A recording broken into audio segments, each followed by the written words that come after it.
Buenas tardes muchachos, ¿cómo están? Espero que se encuentren bien en la tarde de hoy.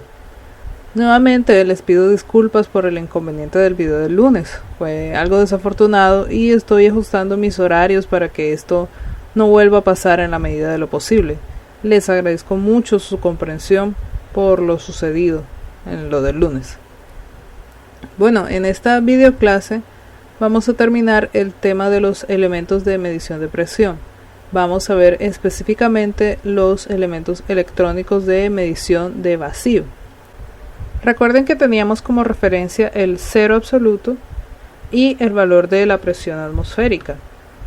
Y que hay una medición que es la presión relativa, en la que se mide la diferencia entre el valor absoluto de presión y la presión ambiental. Pero también les mostré un valor relacionado que es el vacío, donde se lee la diferencia entre esa presión ambiental y un valor absoluto de presión que se encuentra por debajo de la presión atmosférica. Como pueden observar, al contrario de la presión relativa que tenemos acá y de la mayoría de los casos de cualquier lectura que se realice, la referencia va a estar por encima del valor leído. Esto es algo que podremos observar al ver el rango de los instrumentos a medida que se los vaya mostrando, donde el rango inferior tendrá un mayor valor al del rango superior. Esto pasa porque el rango inferior se está acercando al valor de referencia, que en este caso es la presión atmosférica, y el rango superior se acerca al cero absoluto. Hay un concepto adicional que debemos observar antes de mostrar los elementos, y es el de los niveles de vacío.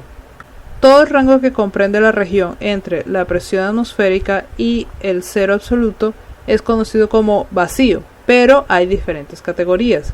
Tenemos el bajo vacío, el medio vacío, el alto vacío, el ultra alto vacío y el extremadamente alto vacío.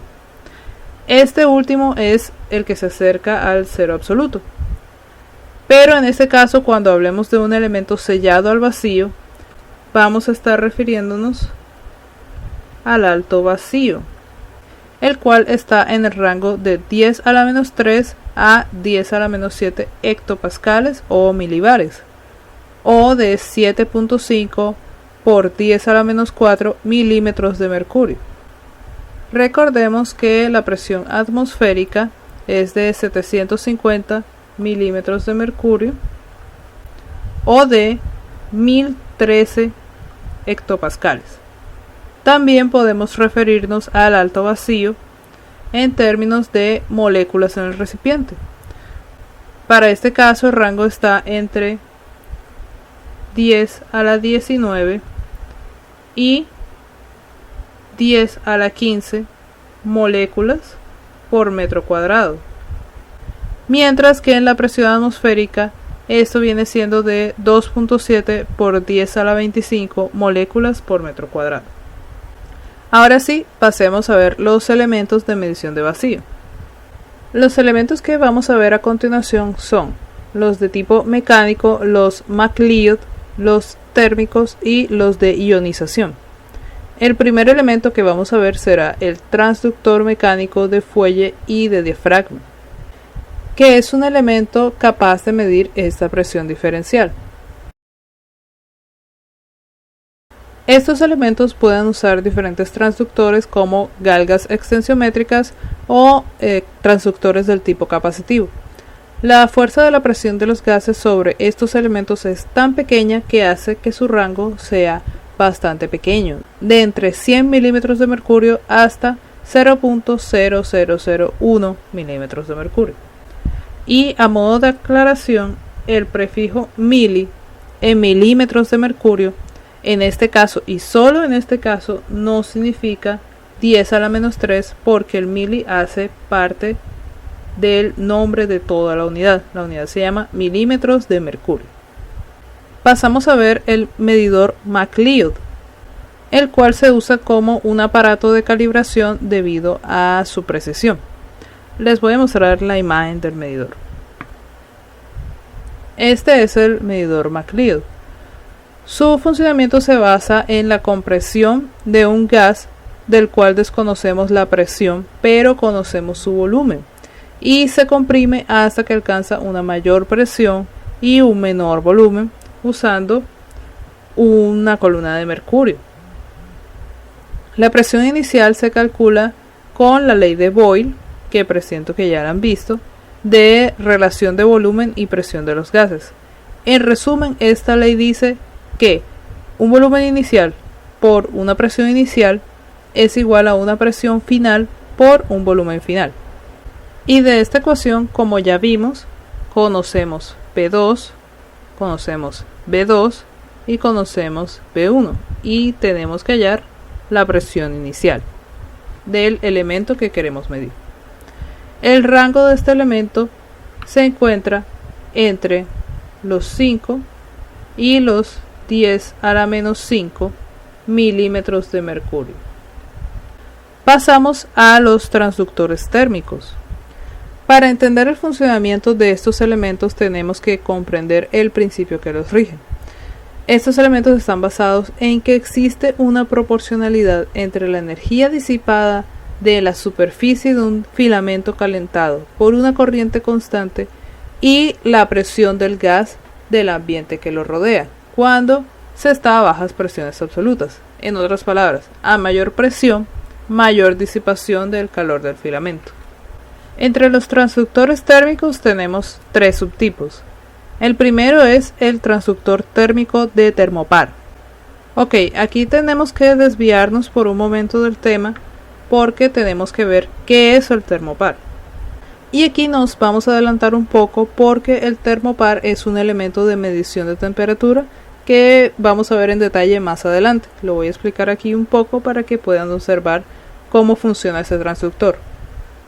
En el termopar tenemos un circuito formado por dos metales diferentes unidos por un extremo y que se encuentran a una distinta temperatura.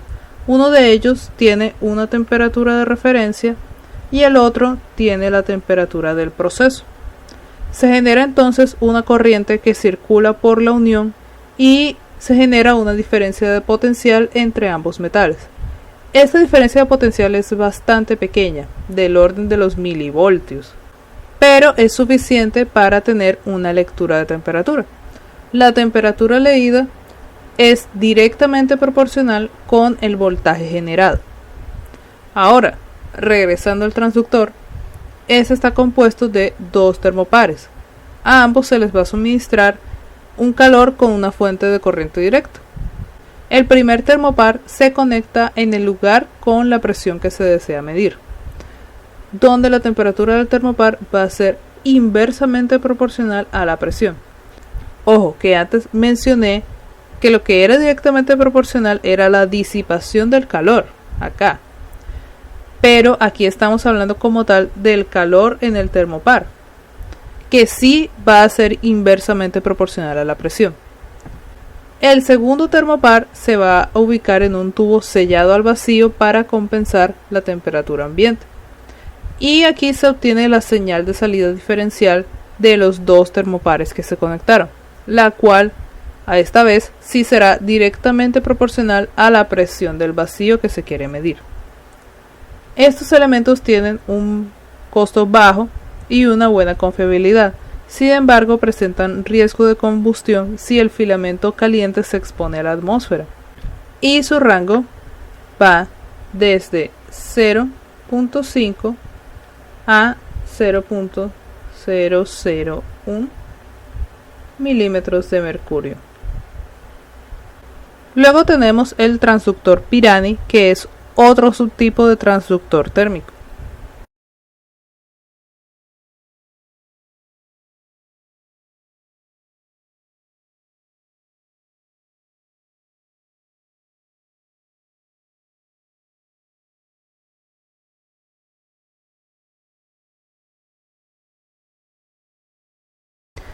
Como pueden ver, es básicamente un puente de Wheatstone, simplemente que en lugar de las resistencias R3 y R4 tenemos dos filamentos de tungsteno, donde R4 va a estar sellado al vacío y, como en el caso anterior, va a servir de referencia, mientras que R3 está en contacto con el gas que se quiere medir.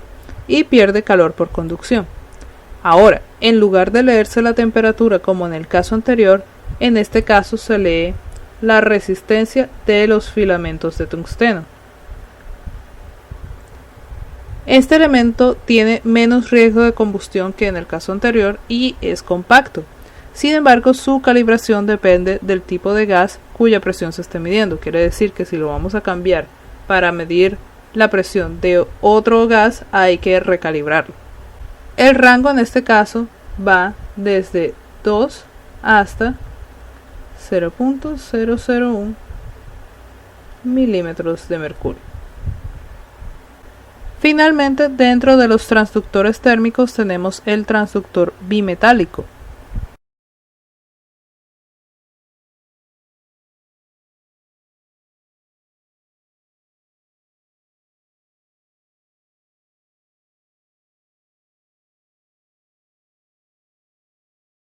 Que es una espiral bimetálica calentada por una fuente.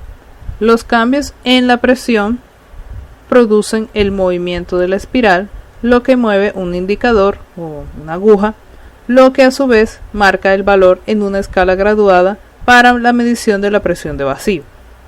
Recuerden que esto ya no viene siendo vacío absoluto, sino la presión de vacío, igual que en el caso anterior. El rango de este elemento está entre 1 y 0.001 milímetros de mercurio. Y para finalizar pasamos a los transductores de ionización. Estos transductores se basan en la formación de iones producidos por las colisiones entre moléculas y electrones. Recordemos que un ion es un átomo cargado positivamente, es decir, un átomo al que le falta al menos un electrón. La velocidad de formación de estos iones, algo conocido también como corriente iónica, varía directamente con la presión. Esto por la menor cantidad de partículas que va a tener el recipiente. Y en estos transductores hay tres tipos, nuevamente. En primer lugar están los transductores de filamento caliente, que consisten en un tubo electrónico.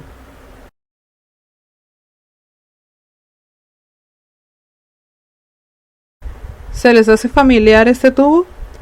Este tubo es bastante similar al tubo de vacío y su funcionamiento es también bastante parecido.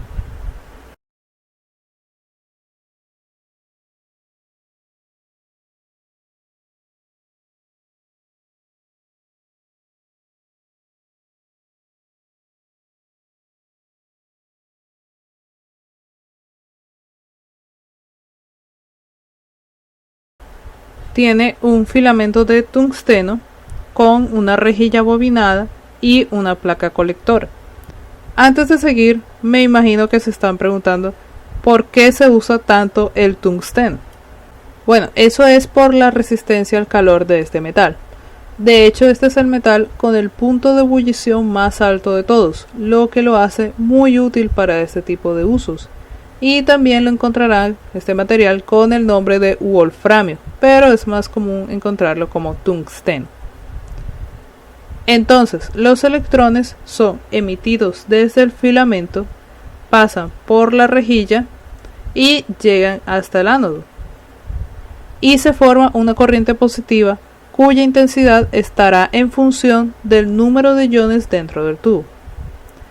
Este instrumento es delicado y puede quemarse a presiones superiores a 0.001 milímetros de mercurio. Este ya no sería su rango, sino su límite. Pero a la vez son muy sensibles y presentan una respuesta lineal. Su rango, ahora sí, rango, está entre 0.003 a 10 a la menos 11 milímetros de mercurio.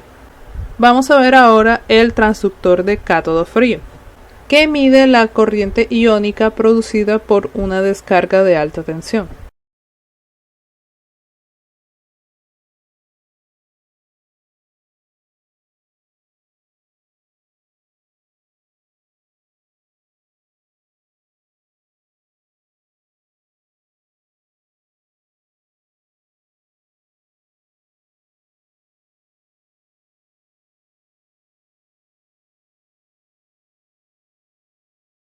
Cuando esta descarga sucede, de los cátodos se desprenden electrones que chocan con iones de camino al ánodo. Además, el campo magnético que se encuentra presente va a hacer que los electrones sigan una trayectoria en espiral, lo que aumenta las probabilidades de que estos electrones se encuentren iones en su camino. Este elemento no presenta el problema de combustión del anterior, pero es susceptible a la contaminación por mercurio. Su rango va de 10 a la menos 2 hasta 10 a la menos 7 milímetros de mercurio. Y finalizamos con el transductor de radiación, que trabaja con partículas alfa en lugar de iones. Estas partículas alfa están compuestas de 2 protones y 2 neutrones.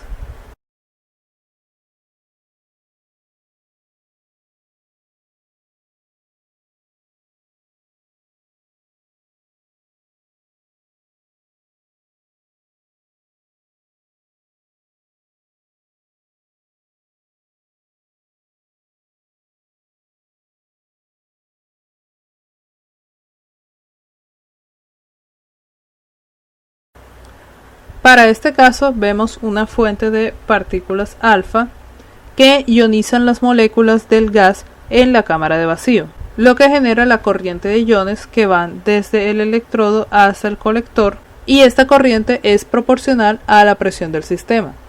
Es un elemento robusto y al no incorporar elementos calientes no va a tener problema al exponerse al ambiente. Además, la radiación alfa es bastante débil y prácticamente no significa un problema de salud posible para el operador. Su rango va desde los 760 milímetros de mercurio, que recordemos es igual a la presión atmosférica, hasta 10 a la menos 4 milímetros de mercurio. Y como en el video pasado, aquí les muestro una tabla compilatoria.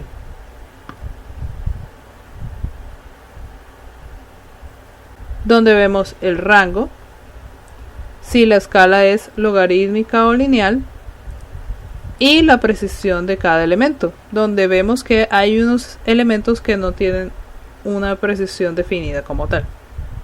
Bueno, con esto terminamos el tema de presión, las 3 partes. Les recuerdo, el quiz en Sabio ya debe estar habilitado. Deben haber 2, uno por cada video que se presentó el día de hoy.